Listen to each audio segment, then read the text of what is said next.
Hello everyone, it's Luck here, and today I'm super excited to be bringing you some blue-black Tezzerator. So today's deck tech's going to be a little longer than usual because I'm really excited about what's going on in this deck and I want to talk about it quite a lot.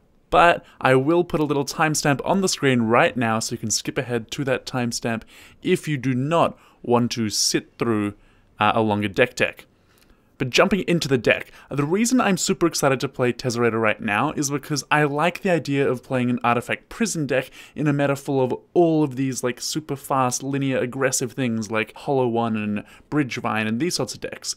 But the problem is, all the prison decks, which are really good at hosing those strategies, really suck against blue-white control, which is becoming, maybe even more so than humans, the deck to beat right now.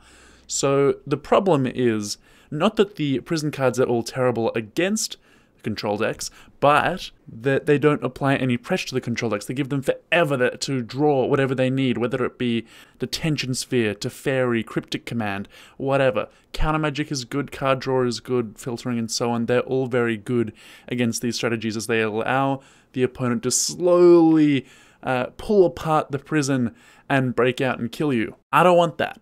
I want to play my lock pieces, but then kill them in a reasonably fast way, and in a way that the control decks are not good at interacting with. So how do we do that? Well, the first card I thought of immediately was Tezzeret Agent of Bolas, and then thinking about, you know, your artifact win cons, a resilient win con to fit into a deck like this, well, Thopter Sword is just still the obvious choice. So we're back playing blue-black Tezzerator for that reason, and I'll break down the deck for you.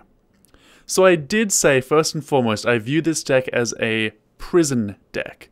So for that reason, we'll start with the prison cards, which means 4 copies of Ensnaring Bridge, and it also means a copy of Witchbane Orb for hexproof, Sorcerous Spyglass, and Pithing Needle for problematic cards like Engineered Explosives. Grafdigger's Cage for the graveyard decks makes an appearance as well. Supporting all of our prison stuff is Whir of Invention. It's going to find whatever lock piece we need to put our opponent out of the game, and as per usual, supporting Whir of Invention is the Mishra's Bauble and Mox Opal package, 4 of each, and we also get a bunch of 1-mana artifacts.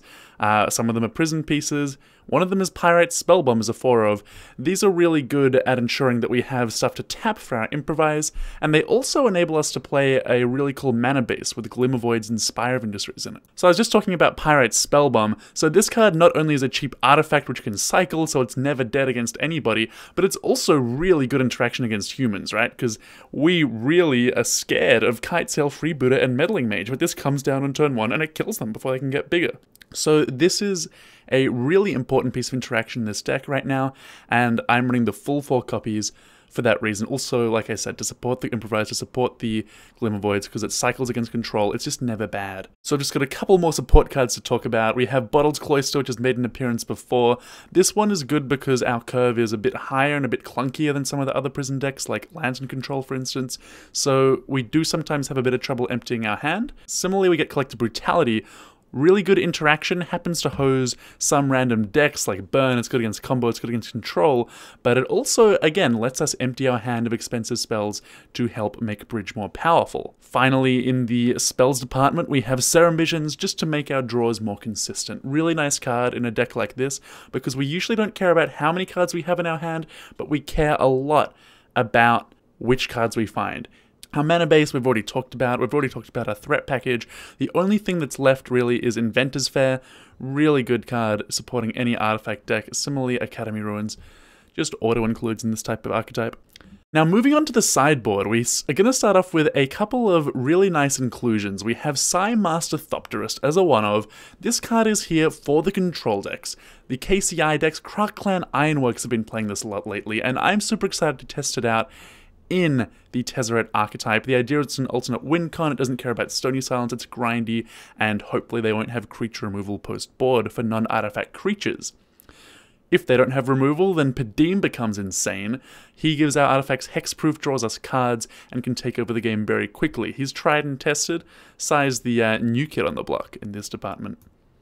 Next we get 3 copies of Thoughtseize, super good against counter magic, again, against combo decks, really valuable interaction in some of the matchups which we struggle with game 1. Abrupt Decay is now essential. This deck cares more about Stony Silence than a deck like Blue-Red Prison does, so we need an answer to it, and what better answer to it than something which can't be countered? Welding Jar comes next. We're running 2 copies of that in the sideboard, none in the main, just because we usually don't have to worry about artifact destruction in the main board of decks. Just, you know, the most efficient card of its kind in the format, so fantastic include as always. Damping Sphere comes next, just a one of, and this deck is going to be Thopter. I was thinking about putting this in the main board, but, you know, it's just not good very often. I suspect we're going to lose the Tron matchup quite a bit, but if we're going to win, it's going to be on the back of our discard and on the back of Damping Sphere. Next we have Spellskite, only 1 copy of this guy, but he is really nice in that he not only protects our artifacts, but he also can protect our Sai and our Padeem. Finally, we get Chalice of the Void. This acts as pseudo-protection for our artifacts. You know, we can put it on 2 if we're scared of Ancient Grudge, or 1 if we're scared of Nature's Claim, of course. Also, it's mostly here because it really shuts down certain decks. So, obviously, we're not a great Chalice of the Void deck. We've got quite a few 1-drops. We can sideboard some out when we take this in, but we still have quite a few 1-drops, and, you know, a decent number of 2s as well. So there's no number that we can put this on where it won't hurt ourselves. But, you know, there are decks which just basically die to this card. Like, let's take Grixis Shadow as an example. They've got almost an entire deck full of 1-drops. You play this card against them, like, so what if you end up drawing 1 or 2 dead cards over the course of the game? You're shutting them out of the game. Same with Burn. You put a Chalice on 1, Chalice on 2, they're just dead. And that rounds out the deck. So we've got a lot going on. We've got tools to combat just about everything in the format. The question is it going to be consistent, and is this style of more proactive prison deck actually going to be good enough to take down those control decks? I hope you'll join me for some games right away to find out. Alrighty, so starting things off with Tezzerator, we are on the draw, and we have a hand which I think I'm going to keep, but which is really dicey.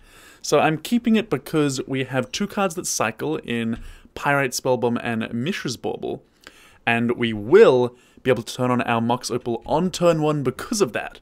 Now, if we do miss a land drop in our first couple of draws, I'll be a bit sad, because I don't want to cycle one of these artifacts right away, because that'll turn off our Mox Opal.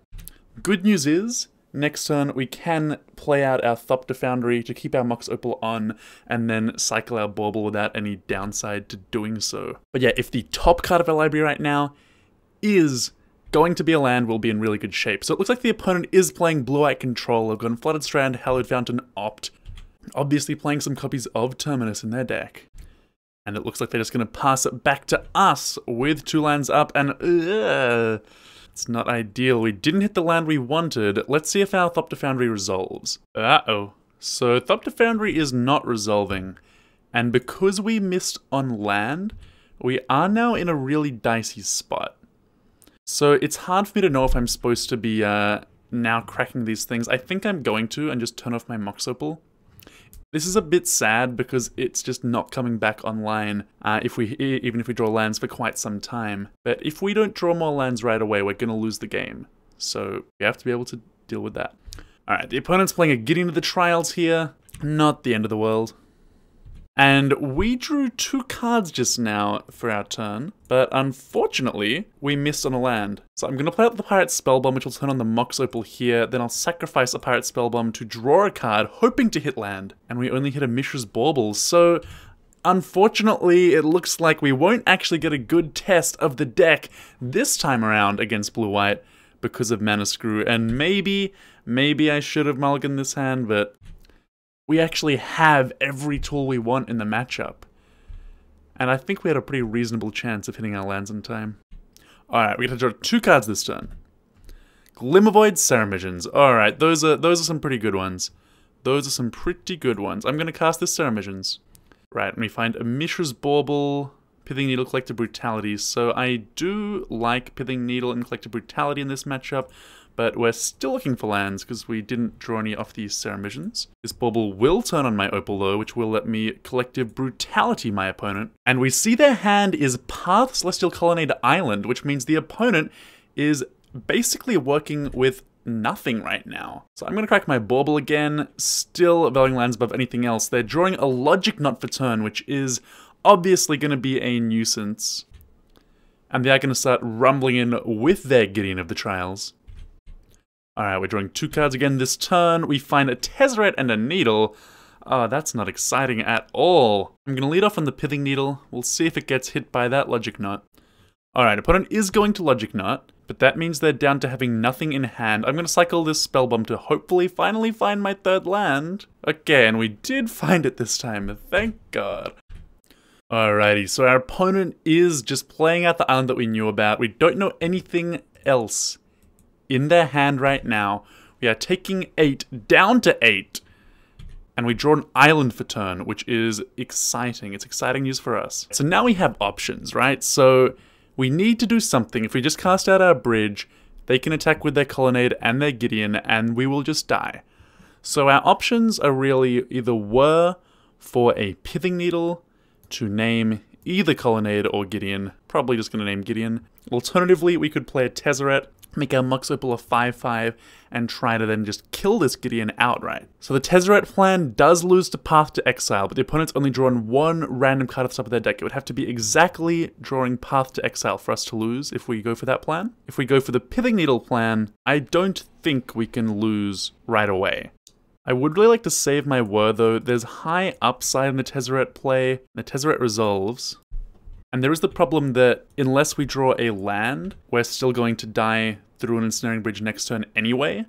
So this now gives me the option to Needle the Colonnade if I fail to draw a land this turn, which means I'm not going to be dead if I draw a spell. And we are going to be taking 4 down to 4 here. The opponent's just going for the kill, and they play a tap land. It's a Colonnade.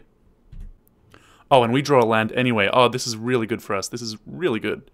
So we now get to plus Tezzeret. Tezzeret sees Thopter Foundry and Sword of the Meek. Am I interested in those right now? I think so, because what I'm going to do, I'll take the Foundry here, is just cast my Whir of Invention while my opponent's tapped low on mana. So we cast Whir for 1, we grab our 2nd Pithing Needle, name Celestial Colonnade, and we're dead to like a Cryptic Command or a Detention Sphere or a Teferi no matter what, because whether we play a Needle or a Bridge, that can just remove it. But this way, we can actually keep attacking with our artifacts, and this gives us a lethal attack next turn if we get to minus Tezzeret. So we're not dead to the opponent's outs, because then they won't have enough mana to fire up the Colonnade. The opponent was tapping mana as if to represent Cryptic Command. So if they do pass to us, we'll have to assume that that's what they have. Oh, it's a Jace the Mind Sculptor. That's interesting. And they're just going to brainstorm with Jace, which is going to leave them, well, what looks like dead on board to what we've got going on. They just suspended Ancestral Visions, so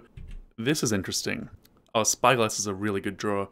This lets me check that if the coast is clear to just go in for the kill. Oh wow, and they've just got an Opt in hand, so they could hit a Terminus off this Opt, and that is their only out, as far as I can see it. I really want this Needle to survive though, so as much as it pains me to do this, I'm actually not going to go for the kill this turn. I just really do not want to lose to a Terminus off the top. And I'm so far ahead right now that I think I can afford to do this. And the opponent's not actually going to make me do it. They've just gone ahead and conceded because we're so far ahead. So I was just deciding if I wanted to play out my Foundry and Sword or my Cloister or just one of the above. But with that in mind, having stumbled a lot, we just had enough good spells to win us the game against Blue-White Control.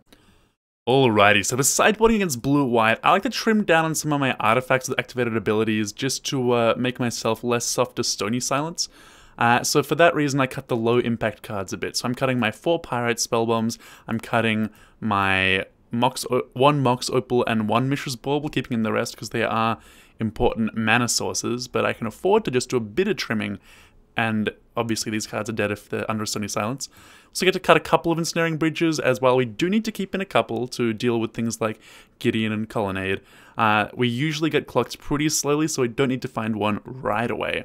And the Witchbane Orb is pretty useless in the matchup. We get to bring in a really exciting package though. We get Discard, we get Abrupt Decay, we get Padeem to protect our artifacts more, and Psy, like we talked about in the deck, the super exciting tech for this matchup, and a Spellskite. So we're just going to try it like this for game 2 and see how we go. Alright, so looking at my game 2 opening hand on the draw here, we have a Keeper for sure. We've got some pretty good mana. Grafdigger's Cage is not terrible. I left it in just because it deals with Snapcaster, although it's not a high impact card. Opponent is going to lead off on a turn 1 Ancestral Vision, which is, of course, a very good start for them. Alright, and we draw a Pithing Needle. So that's going to make me want to go ahead and use my Brutality first. See what's going on. Maybe I can catch something in their hand, having seen it with my Brutality before I get to choose what I'm needling.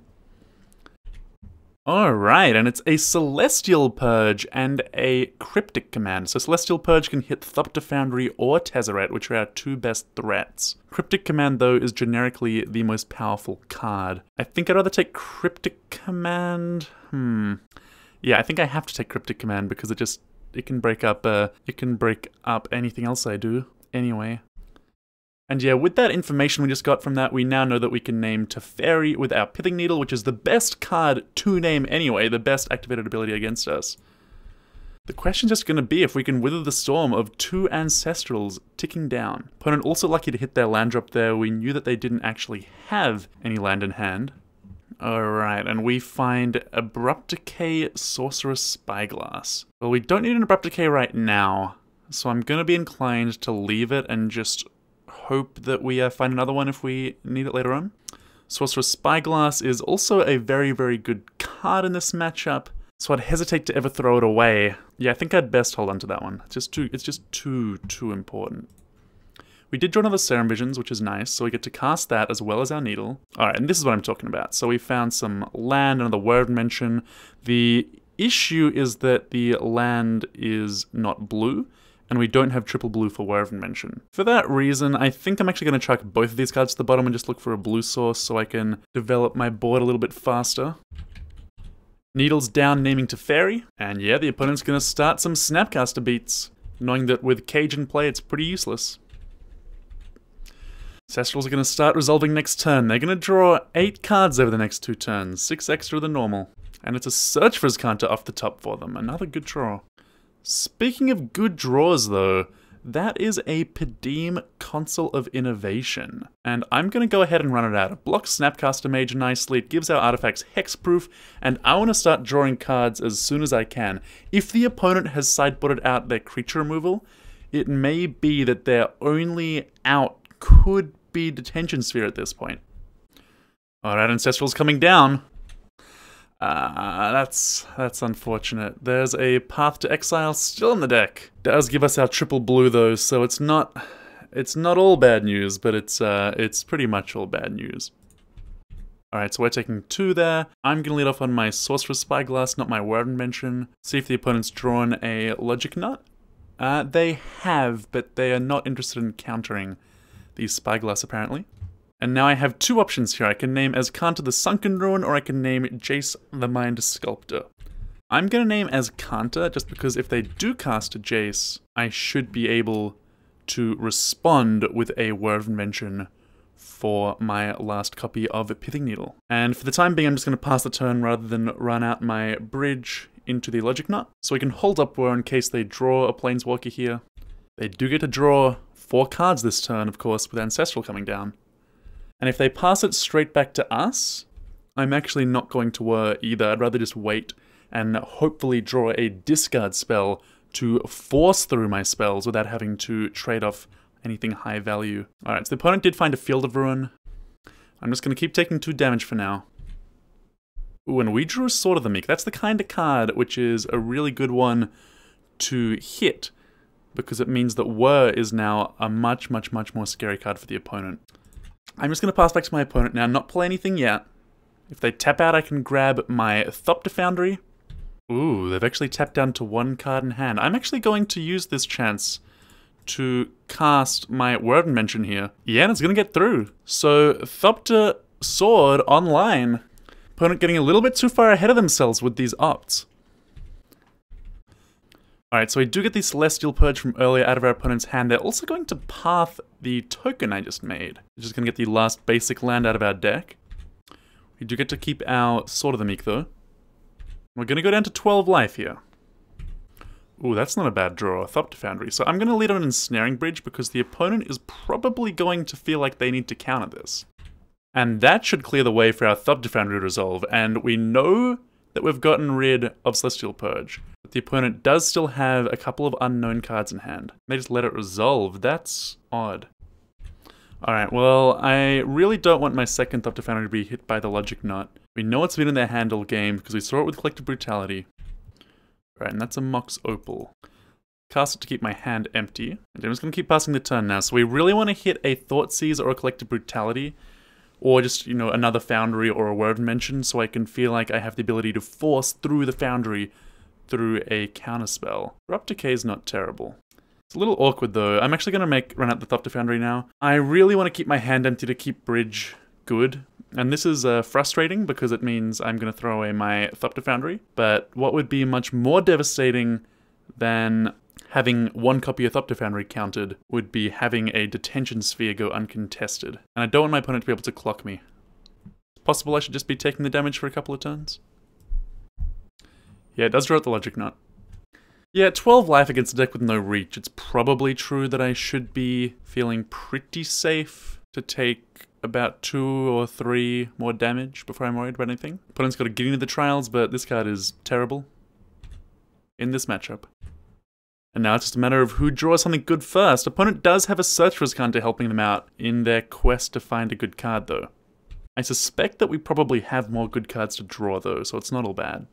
Ooh, and that's a good one. Whir of Invention. Can never complain about that. I'm going to try to cast this my opponent's upkeep. Alright, and gets hit with a Disdainful Stroke. Okay, we draw another Whir, which is exciting. Just gonna keep checking to see if they have counterspells. I'll just fight through them. It's a negate this time. Alright, still no proactive plays out of the opponent. We've just found our last Thopter Foundry. Opponent's gonna cycle Obstructionist in response. Looks like we might have run them out of counterspells here. And this was the idea, this was the plan. What we were hoping for was that we would just have too much going on for the opponent's deck to be able to keep up, which is what's missing from all the other prison-style decks against control in this format. Opponent's got a Detention Sphere. We'll see what it goes after. Of course, we'll just end up killing it with Decay, most likely. They're gonna nab the Foundry. Given I can make so many Thopters right now, potentially enough to just end the game. Oh, that's weird. Opponent's going to stifle our Thopter Foundry trigger to deny me of making a Thopter. I can just sack my Mox Opal, and that's going to enable me to bring back the sword, so that's all that does is deny me of a single Thopter. But yeah, even with one Thopter being stifled, we can actually make 6 Thopters here. So I don't want to cast my Abrupt Decay right away, because it's entirely possible that 6 Thopters can just kill my opponent without any additional help. If they do beat their way through these Thopters, then I can always just kill the Detention Sphere, and my opponent cannot counter it. So we're back to 18 life. Thopter Foundry is going to go away for the time being. Alright, we draw a Bauble for turn. Suppose we missed 1 point of damage there. Could have switched the sword onto a different Thopter before casting the Bauble to get in that extra point. This Thopter wielding the sword right now can't deal damage thanks to Gideon. I'm going to crack the Bauble in my opponent's upkeep, see what they're drawing. It's a Jace the Mind Sculptor, not a bad card. Jace is now in play, they're going to brainstorm. Alrighty, they've played a land, they're passing back to us. I'm actually now going to go ahead and cast my Decay. This will allow me to make 6 more Thopters, and it means that in one swing I can kill both Planeswalkers. And the opponent is going to just scoop it up in response to the Abrupt Decay, which is going to mean that we are off to a 1-0 start, overcoming blue-white control, which was the main objective for this deck, right? We just wanted to make a prison deck that could beat control, and we did it pretty convincingly, just with a high density of good cards. So with that, let's keep on battling and see how this deck does against the rest of the format. Alright, welcome back to some more blue-black Tezzerator action. We've got a pretty woeful 7 here. Let's go to 6. Yeah, I can live with this one. Pyrite Spellbomb on top. If the opponent's a low-to-the-ground creature deck, we'll regret this, but I'm gonna bottom it. We get to go Island Serum Visions. We find Whir, Brutality, Whir. Alright, well, I'm happy to pick up a Whir. I'm gonna bottom both of these cards because I just want to find some lands on time. And kick it over to the opponent. It's a fetid pools of all lands out of the opponent. That's not typical. We get to go Glimmervoid into Bauble and Thopter Foundry. I'm gonna crack this Bauble, but I'm gonna wait for my opponent's end step just in case they can interact with this Foundry. Don't want to go losing my Glimmervoid. And, oh, it looks like the opponent's playing an Esper deck with Orzhov Signet. Huh. They've got Sleight of Hand on top of their deck, okay. So I guess just Esper control. Nice. Hitting our land is really, really good for us. Especially because with a Bauble coming in too, we can just go ahead and get Thopter Sword assembled. So there's Thopter Sword. Let's see if our opponent can beat it. Hopefully no detention spheres or something like that. Okay, no detention spheres, but that is a Jace the Mind Sculptor, making this Pithing Needle look really nice. And wow, they're just gonna Fate Seal us? They're leaving the card on top. So after I Pithing Needle this Jace, let me keep an Inventors Fair, that's interesting. That means this Jace will have done literal nothing. We'll name Jace the Mind Sculptor. I'll still cast my Serum Visions, I think that's worth it. Bridge is a fine pickup. Grafdigger's Cage. I'm just gonna bottom these things. And sink some mana into my Thopter Sword combo. Gonna upkeep, pop up my Bauble, check the opponent's deck, and it's a Snapcaster Mage. That does make that cage look a bit better, but I'd rather just pick up more lands to power out my Thopter Sword, or find something more flexible until the opponent gets something going. It's a Wall of Omens, and Sleight of Hand. Well, regardless of what the opponent's doing, it's time for us to start making Thopters. Upkeep, we're gaining life, and drawing a card.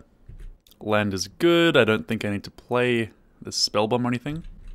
Just gonna attack the opponent's face here. And pass the turn over. Alright, opponent's fetching. Opponent grabs an island, and now they've got an Oblivion Ring, so that's not so bad. Going after my Pithing Needle seems suspect, though. I could sacrifice it, I suppose, but I don't think I'm likely to be recurring it from my graveyard anytime soon. And maybe there's a chance I'm cracking Inventors Fair here in case I really need to answer something and can with an artifact. Although right now I feel like I'm still just happy to be Thopter sorting. Alright, the opponent doesn't appear to be interacting with us, so we'll get to make 5 more Thopters here. Enough to one-shot that Jace, by the way. Alright, so the opponent's actually got a disallow on my last Thopter, so this one's gonna stay in the graveyard for now. But it's no big deal because we can just play and sack this Pyrite Spellbomb.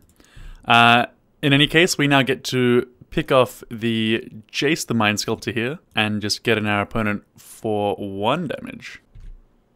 Jace down. I'll play out my Spellbomb, Serum Visions here. Yeah, I'm just gonna bottom those lands, play out the Darkslick Shores. And I suppose while my opponent's tapped out, I don't know, I'll just pass to them. Don't want to make every Thopter right away in case they want to slow us down on some sweepers. Although with them playing Wall of Omens, I'm guessing they must be playing Restoration Angel and maybe a few more creatures, which suggests no sweepers. Oh, wow. Oh, that is not what I was expecting. That's an Enduring Ideal. Holy moly. And I never even looked at the opponent's library. It's a Battle of Wits deck. Alright, let's see what we draw. Please be a land. Oh, Whir of Invention. Oh, thank God, that's lethal. Alright, we have lethal. I can wear out a Pyrite Spellbomb and do the last 2 points of damage to my opponent. Wow, what a weird game. I was not expecting anything like this. And that was a pretty fortunate finish too. Like, so we had Tezzeret as an out. We had obviously drawing a Pyrite Spellbomb was a land, was an out. Drawing an untapped land was an out because then we could Inventors Fair for the Spellbomb. But yeah, I'll just grab the Spellbomb and hit my opponent with it. And that's Thoughtseize. Holy moly! All right, so playing against Battle of Wits, I'm gonna use my blue-white control sideboard plan, I guess. I mean, obviously there's Oblivion Ring. I guess that means there's things like Vanishing Light, Detention Sphere. I'm sure there's like a whole range of things that die to Abrupt Decay. I mean, it's not really an Enduring Ideal deck, though. It's a Battle of Wits deck. I don't know. I mean, we can't interact with the big stuff other than Thoughtseize, so I guess we'll just do it like this and see how this goes. Alrighty, so I've got an opening 7 that's a bit dirtily, but I'm gonna keep it on the back of Serum Visions and Mishra's Bauble. Sorcerous Spyglass also seems like good interaction. They did play Jace last game, but I mean, who knows what they could have. Alright, Spire of Industry is a pretty lackluster draw, but that's okay. We're gonna fire off the Serum Visions, see what we find. Thopter Foundry looks good, Collective Brutality looks okay, but I'm gonna bottom it and keep the Foundry. Just play out my cards. I'm gonna crack the Bauble in my opponent's upkeep, see what's going on over there. It's a Sunken Hollow. So yeah, I mean, the opponent's weird mana is obviously explained by the size of their library. Alright, so we actually drew Sword of the Meek as our second card in addition to that Thopter Foundry, so that's not half bad. And yeah, I'm going to lead on the Foundry, pass over to my opponent, Ores of Signet out of the opponent, and their Sunken Hollow. Alright, we draw Darkslick Shores, which isn't exciting. I am going to lead on this Sorcerous Spyglass, just in case it's important. Oh, wow. So Idyllic Tutor is super scary, because that just gets Battle Wits. Oblivion Ring is Oblivion Ring. Right, and that interrupts the combo. So the opponent's got a remarkably functional hand. Can't name Ores of Signet as a mana ability, so I guess I'm just gonna name Teferi Hero of Dominaria. I'm gonna play out my sword, of course. But if my opponent finds their lands here, we're gonna be in a lot of trouble. We could really do with a Thoughtseize right about now. Well, that Collective Brutality that we bottomed earlier, I suppose. Oh wow, and the opponent just drew a Jace the Mind Sculptor right after I named Teferi Hero of Dominaria. Oh, this is not good. I very nearly named Jace, because I actually saw it last game, but I figured they're probably playing a whole lot of Planeswalkers. Yeah, there's a land. Chances of drawing any particular card in this deck are exceptionally low. And the opponent's got an Immolating Glare on top. Alright, alright. Oh, those were some good draws. Those were some really good draws. That's a Thoughtseize. Opponent actually got rid of their Idyllic Tutor. That's surprising. They shuffled it away with their Jace. I would have thought they'd have gone for the Battle of Wits win with it. We'll take the Oblivion Ring here, because everything else doesn't really do anything. And now we get to run out our Tezzeret. And something I really like about Tezzeret is how good he is against opposing Planeswalkers, as we are about to kill off this Jace. So the opponent plays out of Plains. We do know their entire hand right now, given that we saw the Immolating Glare on top of their deck, so it's just the Memoricide, Mana Leak, and Negate, as well as the Immolating Glare. Okay, and they're gonna look through our library and take out something, but we've basically got everything that we want in play anyways. Opponent's gonna name Whir of Invention, which is fair enough. So importantly, with our opponent having this removal spell, our opponent's dead in 3 turns, regardless of whether we minus or plus the Tezzeret. Plussing for the ultimate in 3 turns, minusing just to make more attackers. So for that reason, I'm just gonna plus, because the clock's the same when we get more cards this way. Alright, we draw land for turn, let's plus this Tezzeret. We find a Bottled Cloister and a Pithing Needle. I'm not going to likely cast either of these. I suppose I'll take the Needle and Needle Jace the Mind Sculptor. Go ahead and get our Sorcerous Spyglass destroyed here. May as well name Jace, we've seen it twice now. And yeah, on the opponent's turn, facing down Tezzeret and Thopter Sword, the opponent has just decided to scoop it up. So that was obviously a bit of a silly game. I will say quickly though, it does say something nice about playing a more proactive deck than your typical prison deck, because if you see something weird and janky, you're probably not going to be able to interact with it. And it's nice to be able to just go ahead and kill them before they kill you. And that's what we did this match, and it worked out really nicely. Alrighty, we are back playing some blue-black Tezzerator in Modern, and we've got a very keepable hand this time around. We get to lead on a Darkslick Shores and a Mishra's Bauble. And I'm happy to fire off the Serum Visions because I want to find something like a Thopter Foundry or an Ensnaring Bridge will do. We want that in almost every matchup, so I can feel pretty safe keeping that one on top. Island and Sleight of Hand out of the opponent. Uh-oh. So this is looking like Storm, and we don't actually have any mainboard hate against Storm. Just to make sure, I'll crack my Bauble at them right now. And we see Gifts Ungiven, yeah. So, I mean, I can get a Grafdigger's Cage shortly. And yeah, we'll play out our Pithing Needle. It's usually a dead card. Occasionally you see a Scalding Tarn out of these decks, so I suppose we'll name that. But most of the time they're just fetchless. Collective Brutality could be nice, especially if the opponent plays a Goblin Electromancer here, but it's a Baral. Yeah, and we draw a Sword of the Meek, which, you know, means we have access to, you know, Sword, then Whir for Foundry, but that's nowhere near good enough against Storm. Instead, I'm just going to try to stay alive as best I can, and I think that, in this case, means getting a Grafdigger's Cage. So with that in play, we'll pass it over to the opponent. Alright, opponent's gonna rumble. And they're passing to us. We know they have a Gifts Ungiven in hand, so possibly planning on casting that. On our side of things, all we can really do is fire off this Collective Brutality. Alright, and their hand's pretty solid, so gifts, Grapeshot, Ritual, Serum Visions. Interesting. I'm very unsure of what to take in this spot, right? Because my main priority should, I guess, be trying to make it hard for them to get rid of this cage, but they do not have any more lands, and with only one ritual, they might be a bit constrained on mana if I take the ritual. I could keep the constrained on mana, so yeah, I guess I'm taking the ritual and just hoping that that works out. I'm not sure I can have much of an impact on that hand no matter what I take. Here comes the first gifts. Alright, and it's 2 rituals, a Manamorphose, and a Grapeshot here. Gonna keep on the mana constraining plan, take the Desperate Ritual. I kinda feel like taking Manamorphose might actually be more on plan than taking Pyretic Ritual though. So I'm gonna do that. Alright, opponents cast Serum Visions. They're gonna get in for 1 point of damage with Brawl yet again.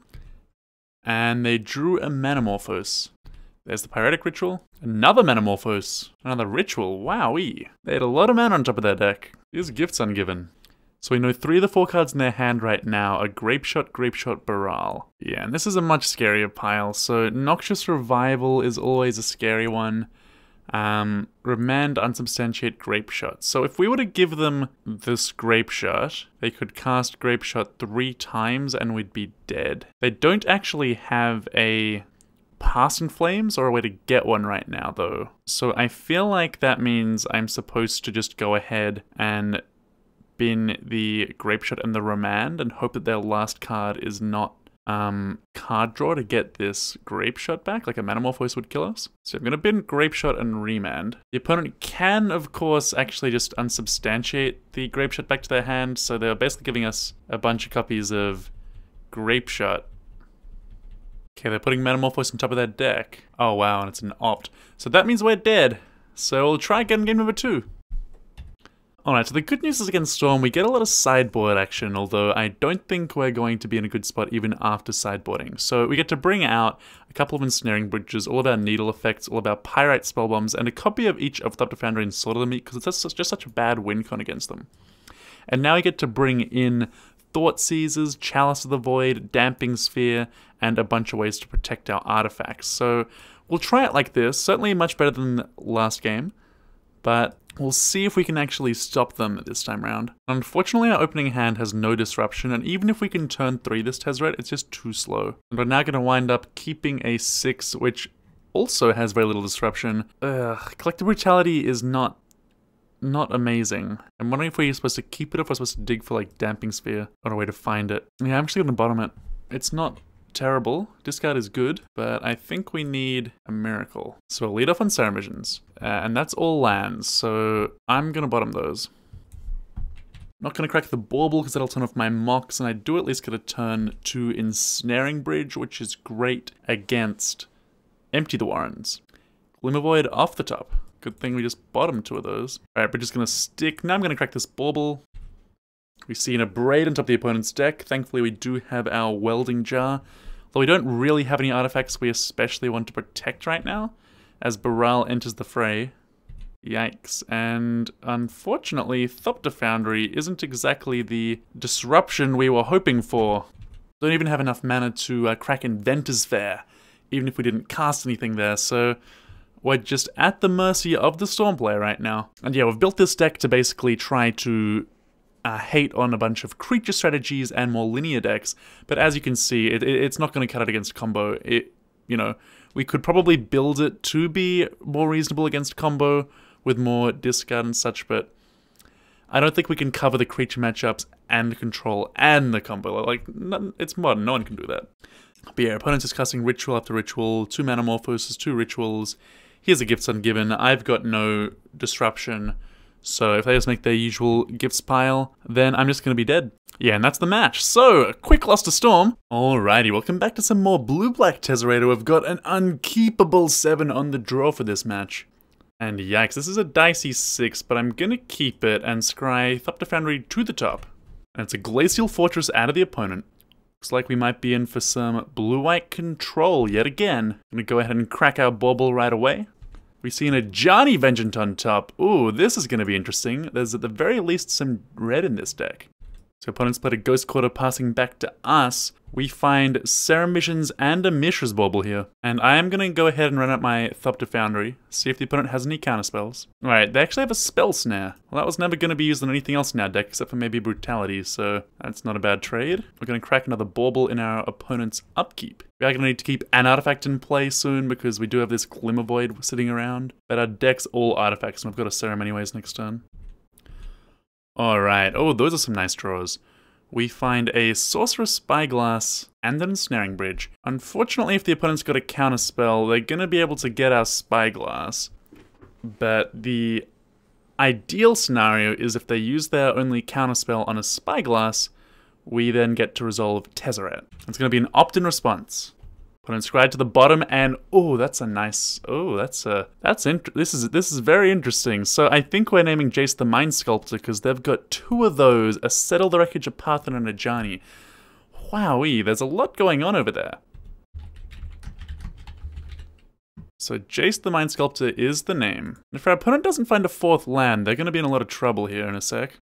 And we just found a second copy of Tezzeret, which is pretty nice, and two lands which I'm going to put both of to the bottom. And the opponent missed their land just passing back to us. Oh my. We're gonna go ahead. We know that last turn they didn't have any counter magic, so we're gonna try to slam Tezzeret. It resolves. It's gonna plus and find our choice of Bottled Cloister or Grafdigger's Cage. I'll take Cloister because it's the more powerful card. We are not going to make any 5/5s here because we do not want this Spyglass to die to a Path to Exile or a Settle the Wreckage later on. Alright, the opponent has found their fourth land. It's a Field of Ruin though, so they can't cast a Johnny this turn. And casting Jace doesn't achieve anything, so I imagine they're just going to have to pass to us. Field of Ruin, our Glimmervoid or Spire of Industry. And then a Johnny next turn. In the meantime though, we get to keep plussing our Tezzeret. If we find Sword of the Meek, we'll be in amazing shape. We're already in very good shape though. You can see in this deck, Tezzeret, it makes a lead very, very quickly. Not only does he kill other planeswalkers with his minus and kill players with it, and kill players with his ultimate very often, although not here, but looking at the top 5 and taking an artifact is an extremely powerful effect. Alright, so we don't find a sword, we just find Bauble, Spellbomb, Bridge. Nothing that we're actually interested in right now. I suppose the Spellbomb is a little better than taking the Bauble, so we'll do that. Now we'll run our Thopter Foundry. Our Inventors Fair is no doubt going to end up being the new target of this Field of Ruin, but we'll run that out and our Spellbomb. And the opponent's going after our Darkslick Shore, which seems like the worst target possible.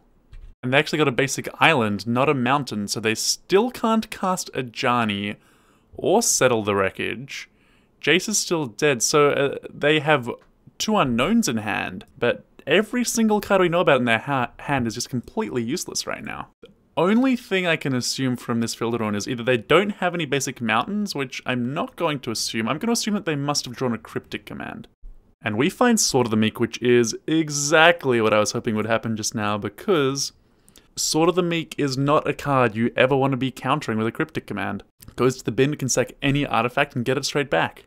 And yeah, the opponent's using Cryptic to bounce Tezzeret and counter the sword. This isn't going to work out the way they want it to. I'm just going to replay my Tezzeret and get a bonus activation out of him. This time we'll grab a Grafdigger's Cage. And we'll just pass the turn here. But the opponent definitely should have drawn a card or not really bothered because sword is just going to come right back. There we go, Attention Sphere from the opponent. That is a live draw, but they do have 2 threats they need to deal with immediately, and we have a backup Tezzeret just in case they go after that one. Alright, interesting. They're going to go after the Sorcerous Spyglass.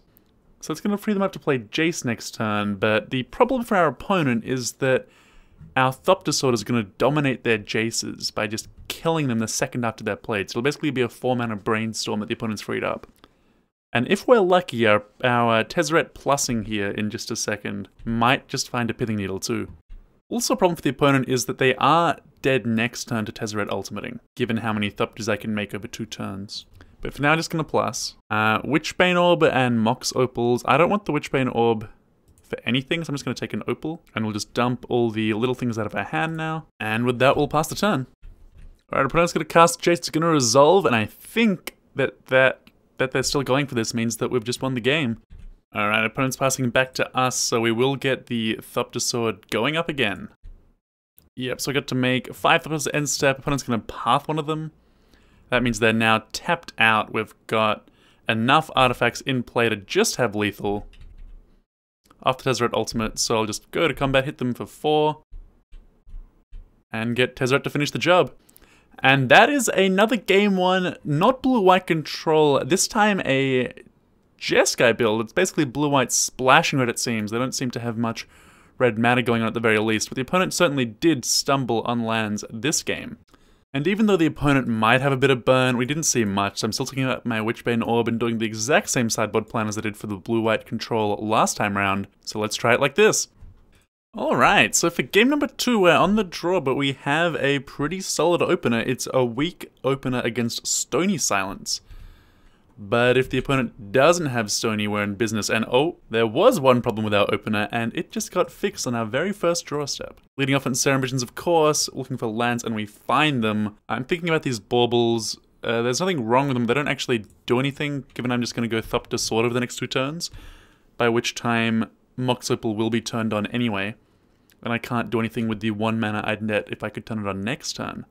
Right, opponent's playing a second Celestial Colonnade, passing back to us. There's a chance they could be leaving up Spell Snare here, which would nab our Thopter Foundry, but I am going to lead on it anyway, because I'd rather play into Spell Snare than play into Mana Leak or Logic Knot, because I'm more likely to see a 2 mana counter than a 1 mana counter. Right, we drew a Whir of Invention for turn. I'm going to lead off on my island, not my Glimmervoid, because I do not want to have my lands disappear if they are able to, say, counter the Thopter Foundry with a Spell Snare. Yeah, there is a Spell Snare. Oh, well. And then, you know, maybe they can, like, then get rid of the Mox Opal on their own turn, at which point I'd lose my land. So even though Spell Snare's annoying there, we still have Sword of the Meek into now double Whir of Invention, which means we can have 2 shots at whirring for that Foundry again. This turn, though, we're just going to play out our Sword of the Meek, because we cannot whir for enough to get much done. And, okay, that's an interesting one. Countering a Sword of the Meek is never a good play, but spell quelling it and exiling it, that one actually works out just fine. Opponent still has a very slow clock though, and now I'm going to have enough mana to go for a end step whir on their turn, and then if that doesn't resolve I can untap and whir on my own turn, so I'm thinking I'm probably going to be able to force through one of these whirs. Darkslick Shores is sadly a tapped land, which we just drew for turns, so we're not going to play that out just yet. One of my favourite uses of whir is that if things don't go to plan, we don't just get to whir for our own proactive game plan in a Thopter Foundry. You can always use whir as a counter spell. So in this case, opponent's going for a Teferi, and we're going to get a Sorcerous Spyglass, and not only do we get to effectively counter Teferi, we get to see their whole hand, and they have a Detention Sphere, so that's something to be aware of. Detention Sphere, Path to Exile Snapcaster Mage, interesting. So good news is that the Snap and the Path are not looking threatening at all right now. The Detention Sphere, though, is a problem. Oh wow. Something just went horribly wrong. I was thinking about what I was saying, and not about the game that I was playing, and I apparently just named Sorcerous Spyglass with my Sorcerous Spyglass, and not Teferi, Hero of Dominaria. I don't even know what to say. That is a bizarre and annoying mistake. Because now I'm going to have to whir again on my turn. If the opponent just drew a counterspell off Teferi, then I'm probably dead. They didn't. Okay, so I've still got something going on at least. Okay, I'm pretty sure this doesn't say Pithing Needle, it says Teferi, so yeah, okay. We named the right card this time around, and we do get to hold up Abrupt Decay, but that was a good way to turn a really easy-looking win into a difficult situation. So now I have to hope the opponent didn't draw a Spell Queller, because that can also counter Abrupt Decay.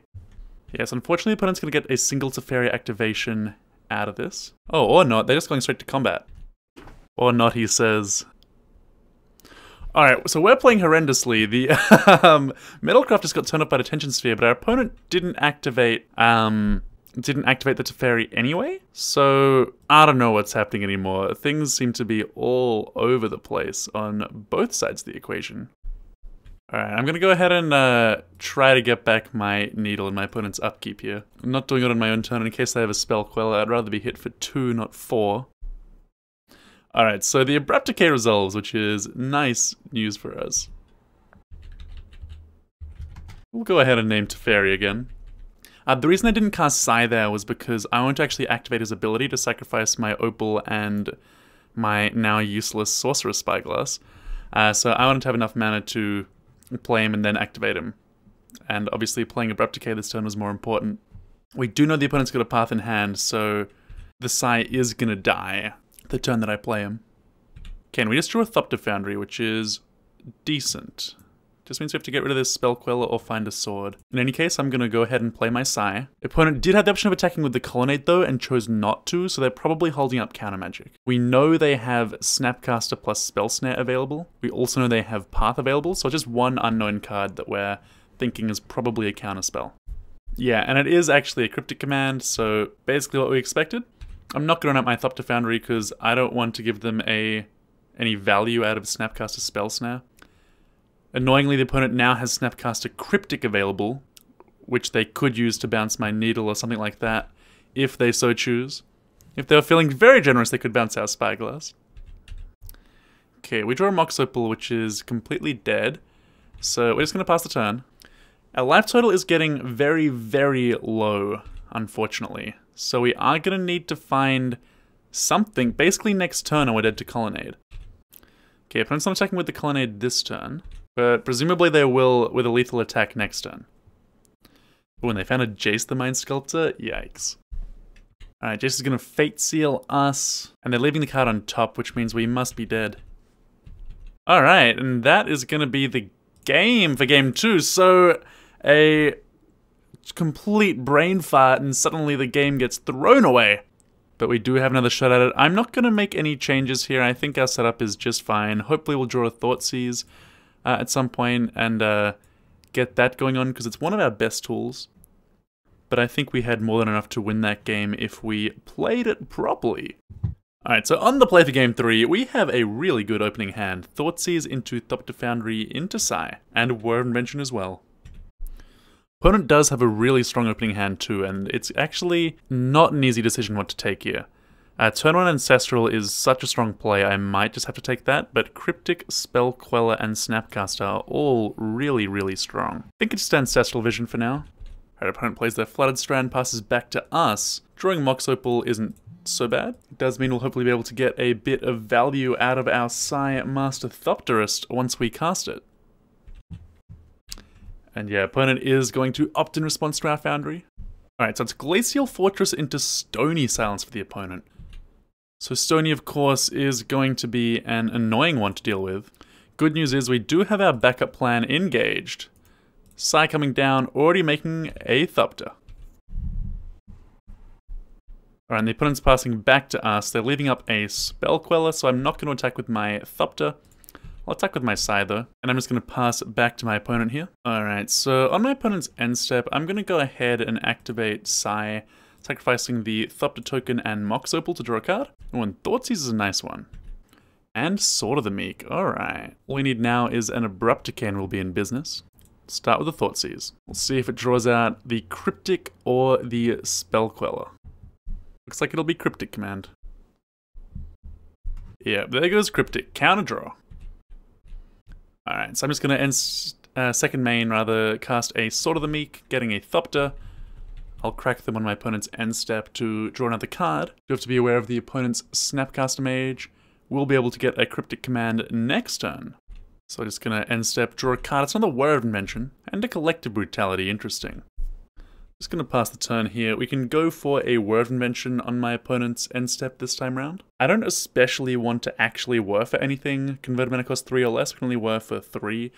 I'd quite like a Bottled Cloister in this spot, but I'm fairly confident that a whir for 3 would draw out a counterspell, although now I want to whir for something. Response to the opponent's Jace the Mind Sculptor will whir for 2, see if they have another counterspell to back this up. Looks like the answer is no. So we're going to get a Sorcerous Spyglass again. We'll see their entire hand. And this time we'll try to name the Planeswalker.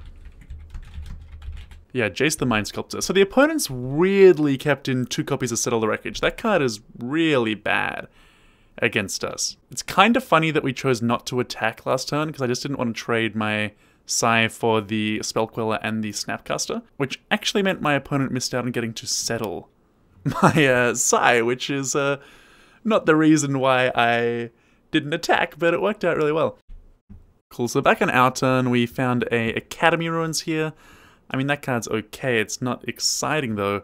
What I'm a lot more excited about is the idea of drawing 2 cards a turn. So I'm going to go ahead and whir for 4 here. We know the opponent's hand, we know they don't have an answer to this. So we're going to go ahead and grab our Bottled Cloister. And I suppose we just missed a point of damage. So the opponent's only, I mean, they could exile our Collective Brutality permanently if they want to spend their entire turn going Snapcaster, bounce your Bottled Cloister. But that doesn't really get them anywhere, we just get to replay it and make a Thopter, and yeah, it looks like they're just going to pass back to us. I think it might be better off for them to maybe consider bouncing the Spyglass. Maybe they'll do that on my end step. I just got a couple of really good draws though, so between Brutality, Spellskite, Agent of Bolas, we're pretty well set up here. So I'm going to what? I don't really want to Collective Brutality because it doesn't really deal with Spellqueller or Snapcaster especially well. Alright, so I'm going to lead off on this Spellskite. It's going to make me a Thopter. Probably won't join anything from the opponent because of their Stony Silence, making this a pretty weak card. This is going to bring out Sword of the Meek back into play though. Nice little combo there.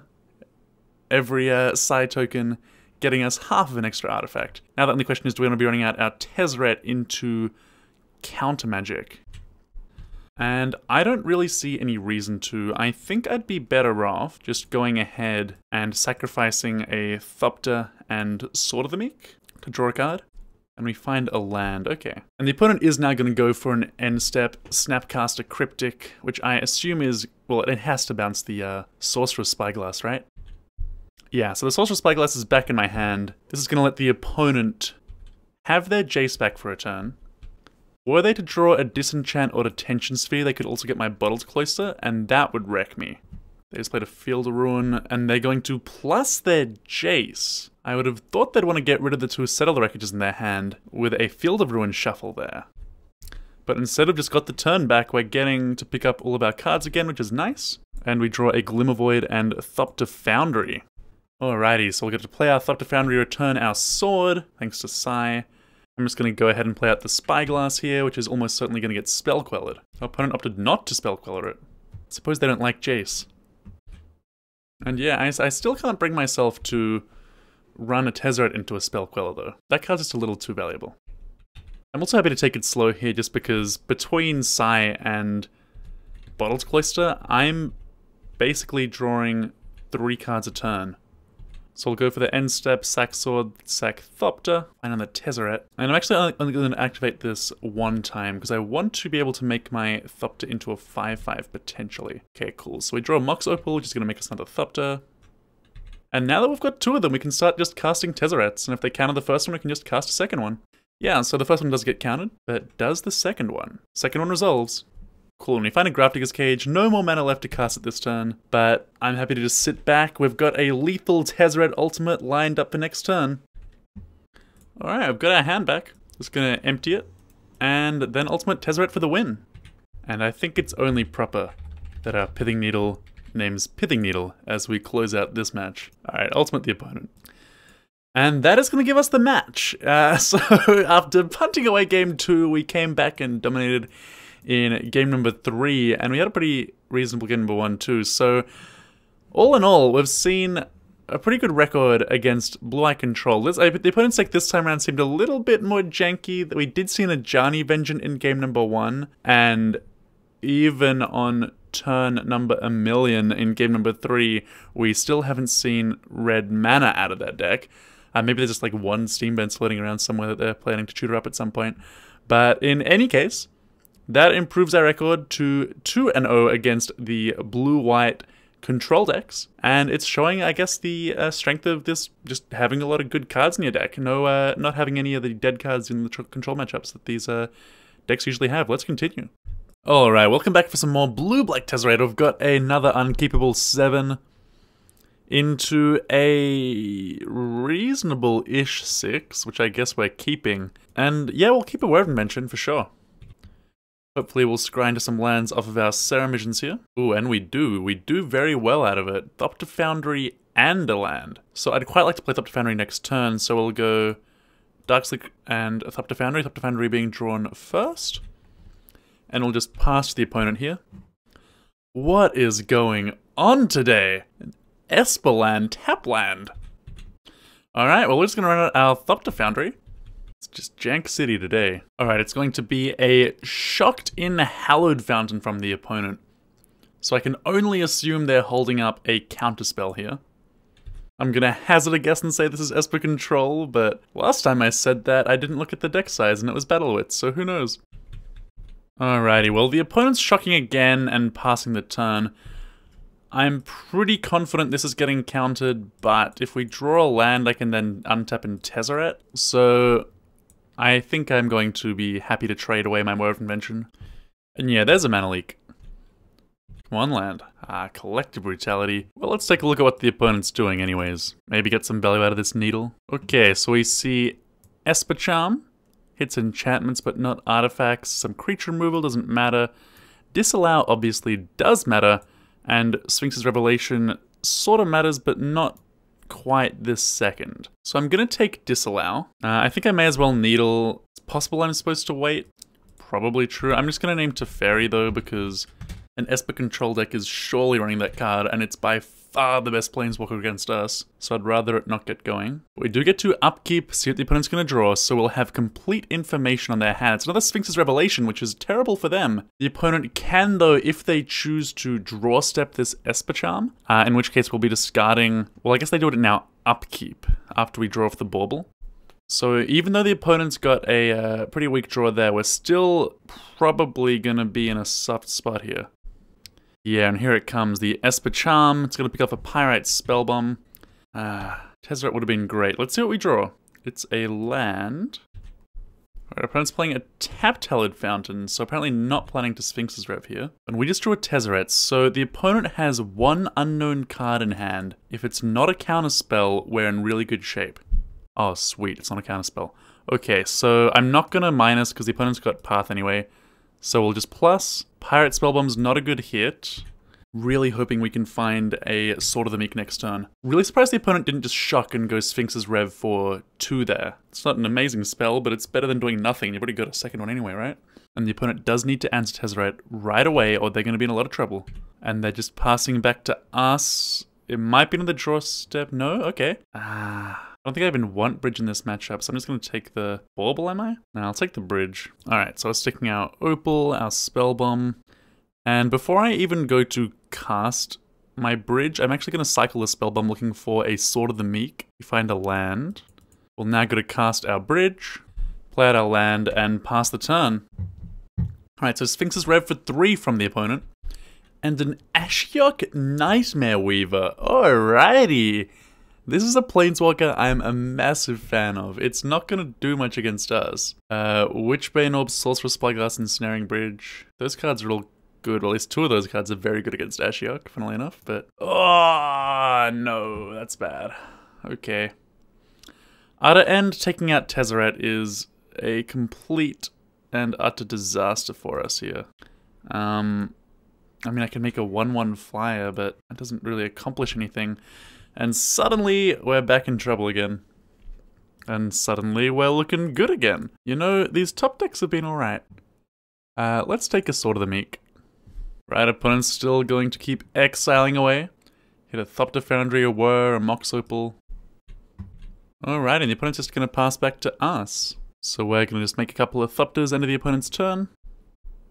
And the opponent's casting a Sphinx's Rev for 1 in response to the Thopter, the Sword of the Meek coming back for the last time. And they scooped it up. I guess they were looking for another Outer End or something and just figured that they needed to break up my combo now or they'd be too far behind. Alright, well we got pretty lucky with the top decks down to game number 2. Alright, so I think I'm going to do the same sideboard plan again. I could keep in Witchbane Orb because Esper Charm can target me. I suppose a Planeswalker Ultimate can target me, but I don't think just getting around Esper Charm discard is really a good enough reason to want to play this card. especially because it'll probably make me discard it while it's still in my hand. So for that reason, I'm just going to do the same package. I mean, we're doing the same plan a lot today, but we're playing a lot of the same sort of decks. Got a good opening hand for game number 2 here. It's a turn 3 Thopter Sword hand. Obviously, this hand's weak to a Stony Silence. Just going to play out my Mox Opal. Unless I draw a Sire, there's no reason to hold it. Alright, the opponent's just passing back to us here. So we will get to stick Thopter Foundry. And it's an Ashiok from the opponent. Let's hope they don't exile our swords. Needle, Bauble, Tezzeret. Okay. Alright, so we draw Thoughtseize for turn, which is not bad. Good news here is that if we play Pithing Needle and name Ashiok, that will turn on our Mox Opal and we can still whir for 2. We saw the opponent has Utter End last game, so, you know, maybe I'm supposed to be Thoughtseizing them here, but, I mean, they also play a lot of counter magic. And I want to play around that by casting this now, and I want to use all my mana.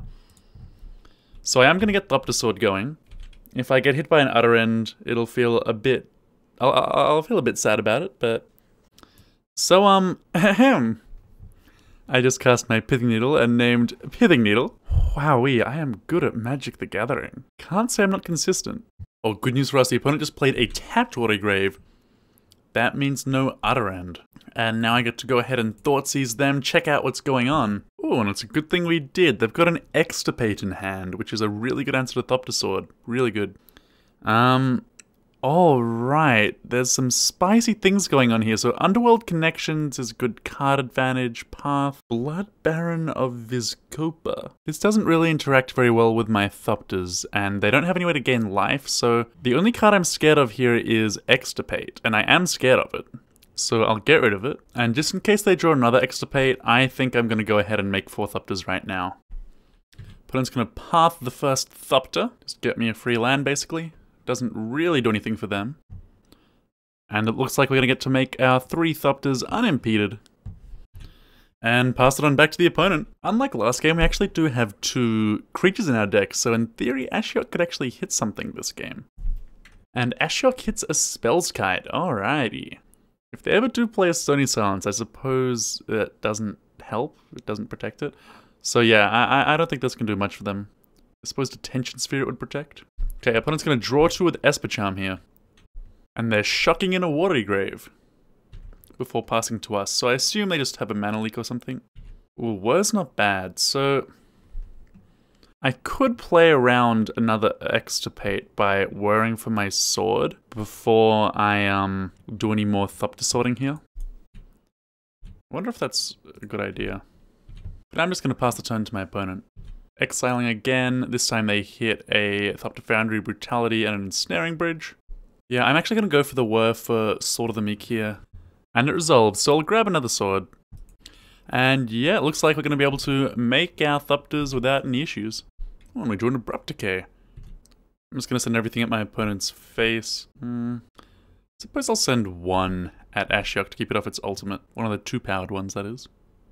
I'd rather not use my Abrupt Decay on Ashiok, and this is the kind of card that could actually be really helpful. Maybe the opponent plays like a Ghostly Prison or something, I don't know. But it's going to draw 2 with Esper Charm on my end step. Presumably they've got a bunch of life gain in their deck with Blood Baron in their deck. Alright, the opponent's putting Spell's Kite into play right now. Spell's Kite is good against Abrupt Decay. We'll see what else is that it? Yeah, it looks like the opponent's passing back to us. Well, I'm going to make more Thopters.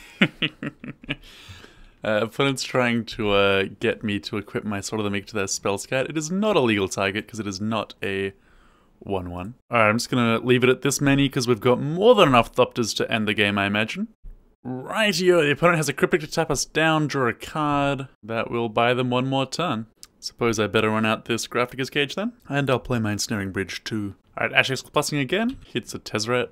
And a Padeem. Alright, and the opponent's going to cast a Stony Silence here. I'm going to make 1 Thopter in response. We can always Abrupt Decay it because Spell's Kite is not going to protect it. So yeah, Stony can resolve. Opponent still looks to be pretty dead, and we have the answer for Stony anyway. Alright, let's Thoughtseize, see what's going on. Apparently Extirpate on Whir of Invention is going on. So yeah, it may have been a good thing that we got the second sword after all, with the opponent having more copies of Extirpate in their deck. I suppose if Thopter Sword were ever a tier 1 deck, this would actually be a premier sideboard card. Whereas, of course, today it's just mostly a budget surgical extraction. And yeah, the opponent has absolutely nothing. Alright, so pretty smooth sailing.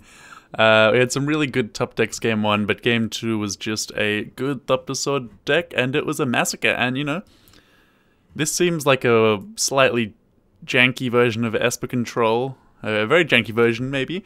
But, nonetheless, you can see control decks need to deal with your pressure. And, you know, it's great to have Pithing Needles. It's great to have other forms of disruption, like, you know, Crucible of Worlds or Ensnaring Bridge. I mean, Crucible's a really strong one. But if you can actually put pressure on their planeswalkers, on their life total, beyond those lock pieces, it becomes so much harder for them to get out from under it. Alright, and that is going to wrap things up for us today playing Blue-Black Tezzerator. I hope you guys enjoyed the video a lot. Please let me know what you thought about it. The editing, the length of it, everything. I just want to know what you think.